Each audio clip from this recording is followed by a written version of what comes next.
you still think we are inferior. Why all the contradictory versions? We are not saints, but we are definitely decent people. Is the UN also part of the plot to smear Russia? Whatever I say, it doesn't matter to you. You just don't listen. Less than 3 months ago, Alexei Navalny, current figurehead of the Russian opposition, collapsed from apparent poisoning on a flight between Siberia and Moscow.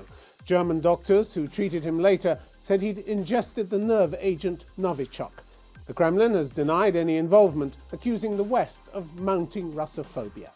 My guest this week from Moscow is Vyacheslav Nikonov, a member of President Putin's party, United Russia, and a lawmaker in the lower house of parliament, the Duma. Why is it that those who speak loudest for the Russian opposition run the risk of mortal danger?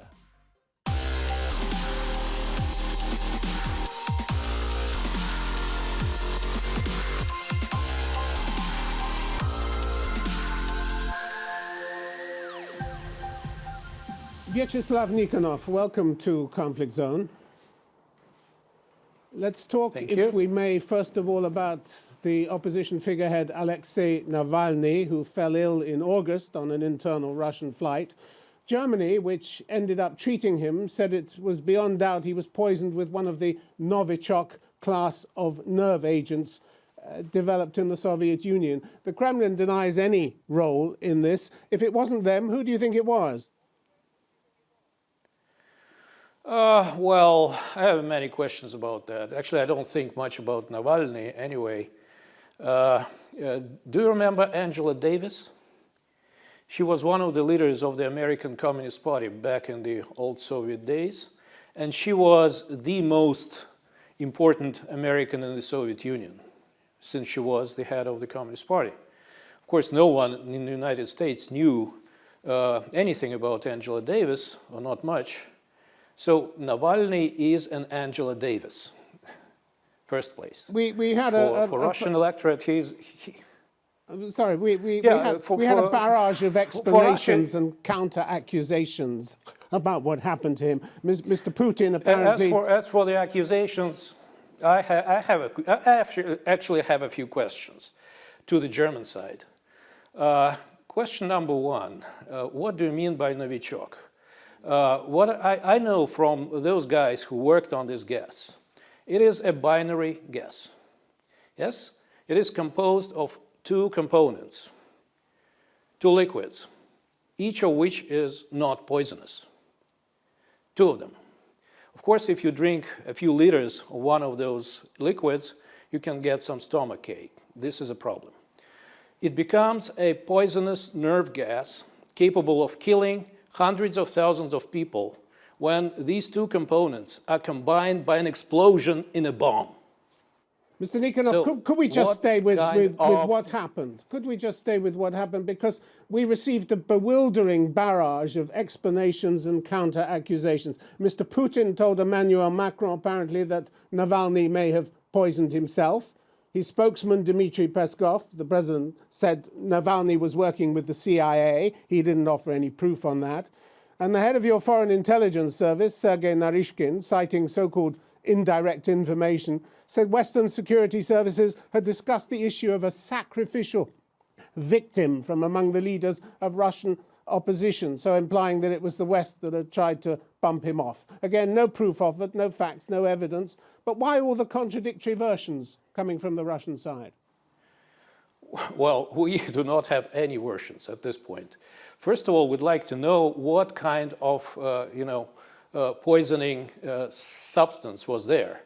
We want to give us a formula, what it was, because we just don't know what you are talking about. First place. Second question.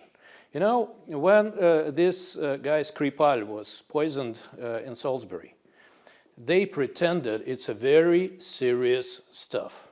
They covered half of the city with ribbons. They killed cat of Skripal, who was allegedly the most dangerous creature on earth. They did a lot of noise about that. When Navalny was brought into downtown Berlin in the clinic where no person was evacuated, nobody. So Was he not dangerous, or that was not Novichok, which is capable of killing hundreds and thousands of people? So what happened? Why? Well, you're asking. Question number three. You're asking the wrong person here. I have the third question as well. Navalny, as you know, was saved by the Russian doctors, and of course, the doctors took all the samples, Navalny's blood, whatever liquid they could find in his body. You know, we have pretty good doctors. They were capable of saving Navalny. We have pretty good toxicologists, we have pretty good specialists on nerve gas. They couldn't find a thing in those substances in his blood. This is for you to study. It is here. No one was even interested in that. So my feeling, there is no official version of what happened in Navalny. You have it. We don't have it because we don't have a case. In order to start some legal investigation, you need to go to the court and present the evidence of an attempt on a person. No, but we just have all these different. We just have all these. We have all these different versions. The only evidence we can bring. We just have all the different versions. The only thing we can bring to the court is that Frau Merkel said that he was poisoned. We don't have any evidence of that. Russia's Attorney General's office made 5 requests to their German counterparts. They got no request on the data.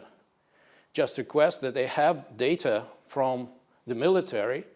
I do not expect German military to be too sovereign, of course, that he was poisoned. So you're saying this is... To me, it was... This is all part of a dirty Western conspiracy to blacken the name of Russia, is it? I don't know what it is. I just ask questions to which I have no answers. I mean, Sergei Lavrov said we have every reason to believe that everything that happened to Navalny as regards nerve agents may have happened in Germany or on the plane which took him there. Why should the West bother? Why not? Why should the West bother to do that? Well, you haven't got any evidence to suggest the West... I don't know why. Well, there were many provocations against Russia recently, but actually we do not have the fact of poisoning here in Russia. We found no trace of that, you know? Nobody. Nobody was poisoned in the plane in which he was flying, in the hotel, nowhere. His samples of his blood are absolutely clean. So when he got to Germany, for some reason, they found something. That means that something was not in Russia. It may be on the way. It may be there. I don't know. Why all these claims that the West is simply driven by Russophobia? Why should the West bother to try to blacken the name of Russia? Are you such an attractive magnet to the youth of the world these days that Western governments fear your international popularity? Is that it these days? Well, you know, Russophobia is not something new. It was not invented last week or last month. Actually, in case of Germany, it started like 5 centuries ago. Early in the 16th century, can we just stay with the present? Quite a few attempts. Can we just stay with the present, please? We cannot stay with the present because we are living in a historic context, which is at least 5 centuries of Russophobia in Germany and in the West. And so when it happens or something happens in Russia, there is, of course, an instinct to blame Russia on anything. Russia has a presumption of guilt in the eyes of the sizable part of the Western public and, of course, of all the Western media. It's just the case. It has been 100 years ago, 200 years ago, 300 years ago, even 400 years ago when there was no media, but there was, printed books. And Russia itself has done nothing to create that. And so now whatever I say,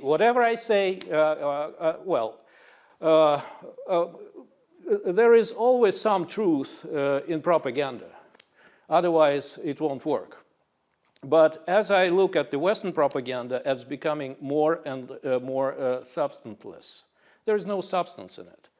Of course, Russia is not, We are not saints, but we are definitely decent people, that's for sure. The West also has a sort of superiority complex. For centuries, you guys thought that we were inferior. It was also manifested in many theories, concepts, in Nazi ideology, and many other things. And it continues. You still think we are inferior. You know better what is good for us. You say you're teaching us what to do. We don't need any teachers. You say you're decent people. The pretty severe yes, beating. I am. You say the pretty severe beating of peaceful demonstrators on the streets of Moscow last summer last year, didn't help your reputation either, did it? Was that really necessary? Were the marches such a threat to the state that people had to be beaten, women, men? Well, actually, I don't remember people being beaten here in Moscow, but I saw some pictures from the streets of Berlin recently. Some 10 days ago. There were a huge crowd, and there was a real beating, something you can never see during demonstrations in Russia. These were really tough. Last weekend, we saw the pictures from the streets of Paris. Oh, come on. This was a real beating. For a whole year, we see the pictures from the streets of Portland, Oregon, from Washington, D.C., from New York, and this is really tough. You know, so Russia your answer to all allegations is that they happen elsewhere.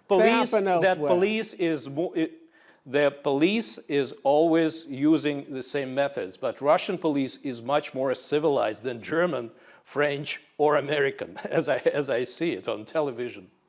Really, really. You're passing a lot of laws these days that make it harder for opposition figures to run in elections. That was the cause of some of the demonstrations in Moscow last year. You prosecute plenty of people who demonstrate. The deputy editor of Kommersant said the other day, if you're going to become an independent politician or if you decide to protest against something, you will understand that it's impossible to do this legally. Why have you shrunk the space for people to protest or to make their demands in public? Why? Is this a sign of insecurity? Well, actually, this year it's quite universal because of the COVID-19. There are some limitations on protests. As for the consequences for the people protesting in Russia, they're not as severe as, say, in the United States or in Germany. No, but let's go back to the laws you passed last year. There's been a clear tightening of the space for free expression. March last year. There's been a clear tightening of the space for free expression, I was saying. In March last year, 2 bills went through Parliament providing for heavy fines for anyone blatantly disrespecting the authorities or spreading what the authorities deem to be fake news. Are you happy with that firm smack of government? Because a lot of high officials weren't happy, were they? The Prosecutor General had reservations, the Ministry of Justice, the Ministry of Communications. Were you happy that these bills went through? I don't think that any regulations on demonstrations in Russia are tougher than in your country, first place. We study all the international regulations, all the laws passed on this on that issue in every single country. Russian is one of the mildest, first place. Second, what I do in the Duma, I represent the interests of my electorate. I would never vote for a bill, except in very rare instances, which would not be supported by at least 3/4 of my electorate, my constituency. These laws, of course, were very popular inside Russia because it protected public safety. The freedom of one person ends when the freedom of another person begins. And for that, the regulation of demonstration has been passed. In every single country, in Russia, this regulation is pretty modest. The head of your Human Rights Council, The head of your Human Rights Council, Mikhail Fedotov, said that arresting people for disrespecting the authorities violated freedom of speech. It's a big step backwards, isn't it? And it's not doing much for your party's approval rating. According to VCIOM, the state pollster, your party is currently at just 31% approval. So all the people who you say are backing your laws don't think much of your party's performance these days, do they? Well, speaking about the ratings of the parties, okay. 35% of those who decided for which party they're going to vote. That means over 50% of the electorate.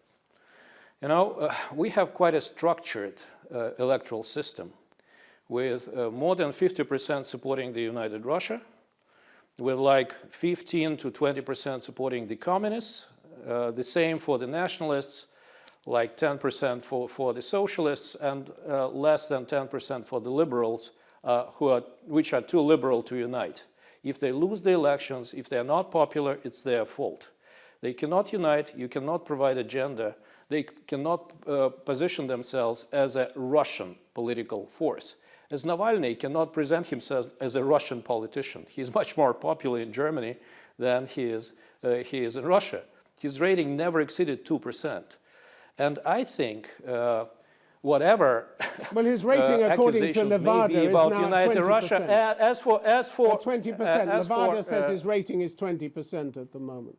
Levada. Oh yes, of course, of course. But I can tell you, there is no such independent polling and cannot be. You know, my constituency is not in Moscow; it's in Nizhny Novgorod. I never met a single person. Not a single person who would ever support Navalny or who would ever ask a question about him or about the kind of question you ask, because that is something of non-issue in the Russian Federation. You ask the question which are, of course, part of anti-Russian campaign, for sure. You support the politicians whom you like, and who are nothing for Russia. He, as I said, is an Angela Davis for Russia. Well, he's 20% I'm not maybe saying, in I'm his not mind whether and I nothing like. else. It's not a question of whether I like any politicians. It's not a question of whether I like and as for the opinion of the human rights, whoever, any person in Russia, you know, they may have their own opinion. They can express it freely, as well as Mr. Navalny can express his opinion. I also have a freedom to express my opinion. You mentioned Mr. Navalny again. The UN has repeatedly flagged up the incidence of violent crimes in Russia targeting political opponents. Is the UN also part of the plot to smear Russia, do you think? You know, politics may be a difficult profession, sometimes it's dangerous. We've got quite a few members of the Duma killed, yes. Some of them were not opponents of the regime at all, you know. That happens. In America, they killed a few presidents. It happens, yes. We don't, but you know, whatever happens in Russia, it is the government's fault. A politician got killed, oh, it's the government. It's the Russian government. When you say, how come, then on your side there is a cognitive dissonance.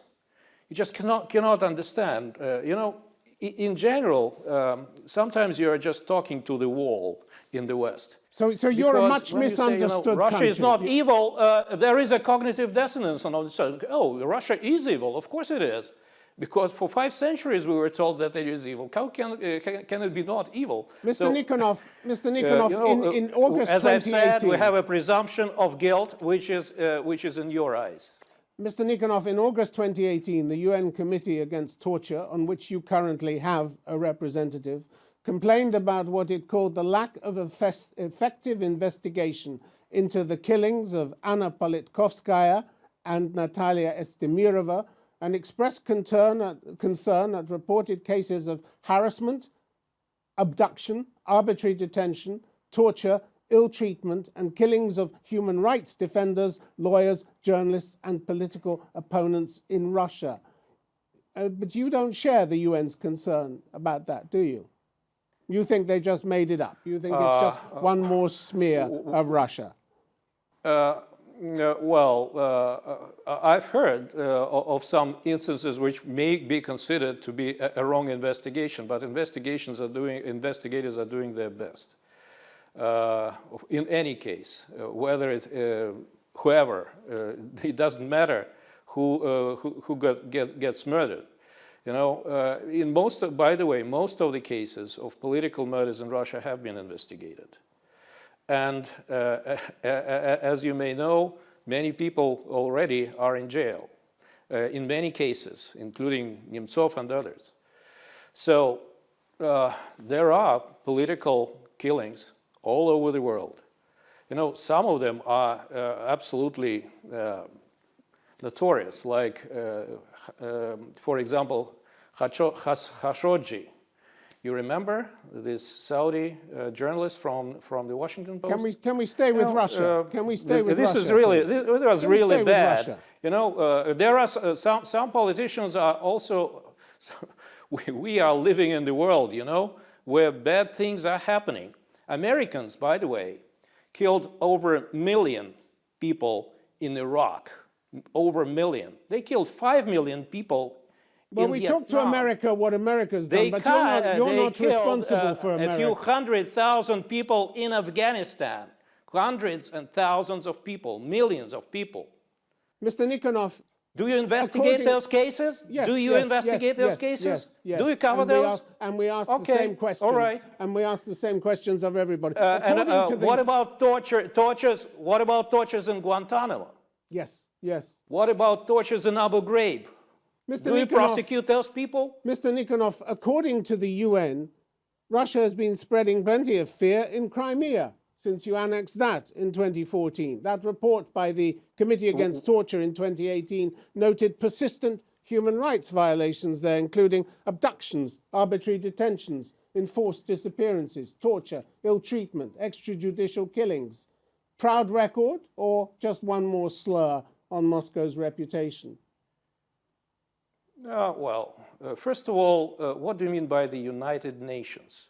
Committee Against Torture. The Committee an organization of what? I specified the Committee Against Torture. 193 countries. The decisions of the Security Council are the decisions of the United Nations, and that is what the United Nations is about. It's the decisions of the Security Council and of the General Assembly. You signed or took on the responsibility of the and secretariats inside the United Nations. There are many organizations which are actually secretariats and Western clubs, closed clubs, composed of mostly Western diplomats, human rights activists, and so on and so forth. You have a representative on the Committee Against Torture. You have a numerous amounts of reports on this committee. You know, we have the same reports on almost every country. We can present them, you know, and producing those reports is a profession for many, many people around the world. Really, abductions, arbitrary detentions, enforced disappearances, torture, ill treatment, extrajudicial killings. You accept no responsibility. Of many cases of forced disappearance of people in Ukraine, for example. Russia accepts no responsibility for Crimea, for these things going on in Crimea. Is that what you're telling me? Russia is absolutely responsible for the Crimea. There is law and order there, and there are no not according to the not according to the Committee Against Torture. Not according to the Committee Against Torture. That means they are producing fake information, as very often the case. But again, whatever I say, it doesn't matter to you. You just don't listen to me, because for you it's a cognitive dissonance. You are sure that is true. You know, but when I say that it is not true, you say, no, how come? There is a UN Commission on Torture, which is a group of, you know, of whom? And you've investigated all those allegations, have you? You're telling me it's not true. You've investigated of course, whatever allegation, whatever crime is investigated in Russia. Every instance of that. Unfortunately, this does not happen in Ukraine, where many, many people disappeared, you know, and no one ever cared about them. No United Nations Commission, no Deutsche Welle, no CNN, no Human Rights Commission of the Council of Europe, whatever. They were not interested in that. But when they have a rumor of someone tortured in the Crimea, you know, that is a big case.